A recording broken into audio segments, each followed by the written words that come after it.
Hello my dear students, good morning. आज मैं आप सभी को हिस्ट्री सब्जेक्ट के अंतर्गत आपको भूगोल पढ़ाया जाएगा। जो आपका चैप्टर नंबर फर्स्ट है भारत, जिसका नाम है आकार एवं स्थिति। कहने का तात्पर्य यह है कि जो भारत कहाँ पे स्थित है और किस आकार के अंतर्गत आता है। तो आप सभी इस लेक्चर को सबसे पहले ध्यानपूर्वक सुनेंगे, उसके बाद मैं आपको क्लास वर्क दूंगा। तो आइए इस चैप्टर्स के अंतर्गत जितने भी इम्पोर्टेंट पॉइंट हैं वो मैं आप सभी को समझा देता हूं। तो जस्ट पहला पॉइंट है आपका क्षेत्रफल की दृष्टि से भारत विश्व का 7वां विशाल देश है। कहने का तात्पर्य यह है कि भारत 7वें नंबर पे आता है क्षेत्रफल की दृष्टि से। और अगर पहले की बात करें तो आपका रूस है, ठीक है। भारत का क्षेत्रफल 32.8 लाख वर्ग किलोमीटर है, जो विश्व के कुल क्षेत्रफल का 2.4 मतलब 2.4% है। भारत की संपूर्ण समुद्री तटरेखा, जिसमें भारतीय द्वीप समूहों की तटरेखा भी शामिल है, जिसकी लंबाई 7,516.6 किलोमीटर है। भारत में कुल वर्तमान समय में 28 राज्य हैं एवं 8 केंद्र शासित प्रदेश हैं, जिसमें कि आपका जम्मू कश्मीर और लद्दाख भी शामिल है। विषुवत रेखा भूमध्य रेखा के उत्तर में स्थित होने के कारण भारत उत्तरी गोलार्ध में पड़ता है। इसे हम प्रधान माध्यान्ह रेखा के पूर्व में स्थित होने के कारण भारत पूर्वी गोलार्ध में आता है। भारतीय उपमहाद्वीप एशिया में स्थित होते हुए भी एक पृथक भौगोलिक इकाई है। इस उपमहाद्वीप में पाकिस्तान, भारत, भूटान, नेपाल, बांग्लादेश आदि शामिल हैं। 23.5 उत्तरी अक्षांश रेखा को कर्क रेखा कहते हैं, जो भारत को लगभग 2 समान भागों में बांटती है। अब इसे हम डायग्राम के माध्यम से आपको नेक्स्ट वीडियो में बताएंगे, फिलहाल आप अच्छे से सुने। भारत 68 रेडियन पूर्व से 97.25 रेडियन पूर्व देशांतर के बीच फैला हुआ है। यह विस्तार लगभग 2,933 किलोमीटर के अंतर्गत है। भारत 8.4 रेडियन उत्तरी अक्षांश से लेकर 37.6 रेडियन उत्तरी अक्षांश के बीच फैला हुआ है। यह विस्तार लगभग 3,214 किलोमीटर है।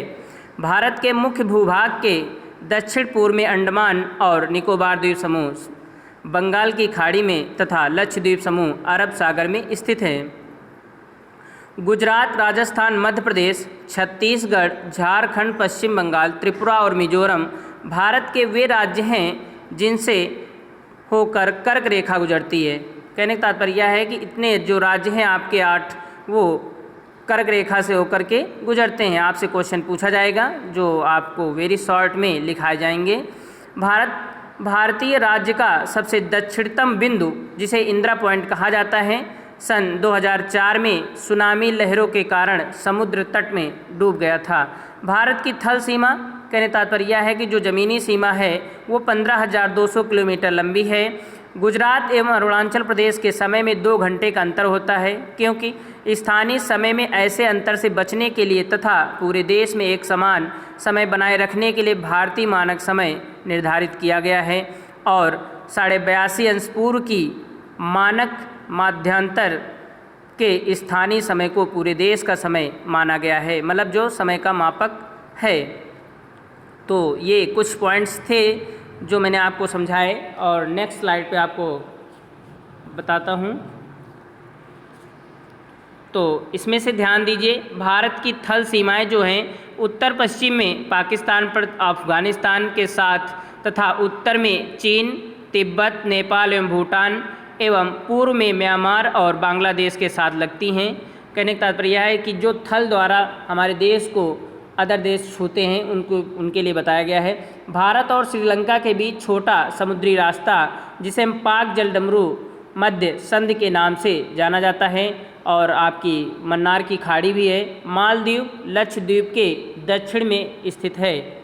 ये आपके कुछ इम्पोर्टेंट पॉइंट थे जो मैंने आपको इस चैप्टर के अंतर्गत बताया। आइए मैं आपको महत्वपूर्ण पारिभाषिक शब्द के अंतर्गत परिचित कराता हूँ। जैसे कि स्थानीय समय, इसे कैसे हम परिचित कराते हैं, मतलब कैसे कह सकते हैं क्या है।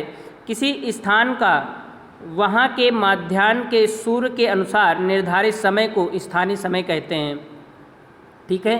प्रामाणिक समय क्या होता है, जब किसी देश में किसी देशांतर के स्थानीय समय को पूरे देश का समय मान लिया जाता है, उसे हम प्रामाणिक समय कहते हैं। प्रायः यह प्रत्येक देश के मानक यामोत्तर के अनुसार होता है। अब बात करते हैं इंदिरा पॉइंट।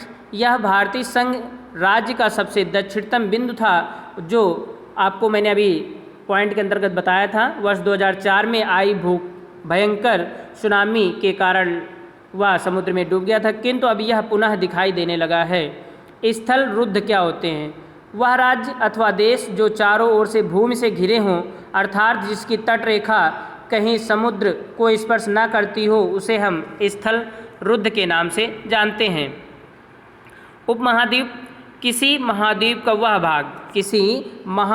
वह भाग जो पर्वत श्रृंखला अथवा समुद्र जैसे प्राकृतिक लक्षणों द्वारा शेष महाद्वीप में अलग दिखाई देता है, उसे हम उपमहाद्वीप कहते हैं। अब बात आती है प्राचीन रेशम मार्ग, क्या है यह, आइए इसके विषय में जानते हैं। यह मार्ग भारत से गुजरता तथा पूर्व को पश्चिम से जोड़ता था।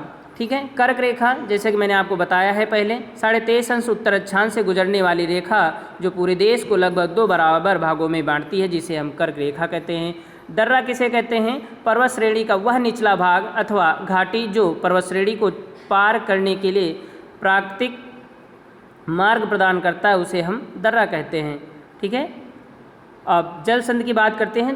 2 जल संधियों को जोड़ने वाली संकरी जल राशि को हम जल संधि कहते हैं। सुएज नहर, वह नहर जो सिनाई प्रायद्वीप को काटकर लाल सागर तथा भूमध्य सागर को मिलाती है, उसे हम सुएज नहर कहते हैं। प्रायद्वीप क्या होते हैं, वह भूभाग जो 3 ओर जल से घिरा होता है, उसे हम प्रायद्वीप कहते हैं। द्वीप क्या होता है, वह छोटा भूखंड जो चारों ओर से जल राशि से घिरा होता है, मतलब जल से घिरा होता है, उसे हम द्वीप कहते हैं। अब बात आती पूर्वी गोलार्ध क्या है। पृथ्वी का वह आधा भाग जो प्रधान माध्याह्न रेखा 0 अंश देशांतर के पूर्व में स्थित है, उसे हम पूर्वी गोलार्ध के नाम से जानते हैं। माध्याह्न रेखाएं क्या होती हैं, देशांतर रेखाओं को माध्याह्न रेखा इसलिए कहते हैं क्योंकि एक देशांतर पर स्थित सभी स्थानों पर माध्याह्न एक ही समय होता है, इसलिए हम इन्हें माध्याह्न रेखा कहते हैं। आइए लास्ट पॉइंट है प्रधान माध्याह्न रेखा। यह प्रधान देशांतर रेखा जो उत्तरी तथा दक्षिणी ध्रुवों को मिलाती हुई खींची जाती है, उसे हम प्रधान माध्याह्न रेखा कहते हैं। ठीक है। तो आपके इस चैप्टर के अंतर्गत जितना भी इम्पोर्टेंट पॉइंट थे वो मैंने आपको बताए। आप सभी इस वीडियो को अच्छे से देखें और समझें। उसके बाद यदि कोई भी प्रॉब्लम है तो आप कमेंट के द्वारा पूछ सकते हैं। Today your class work, it's okay all dear students.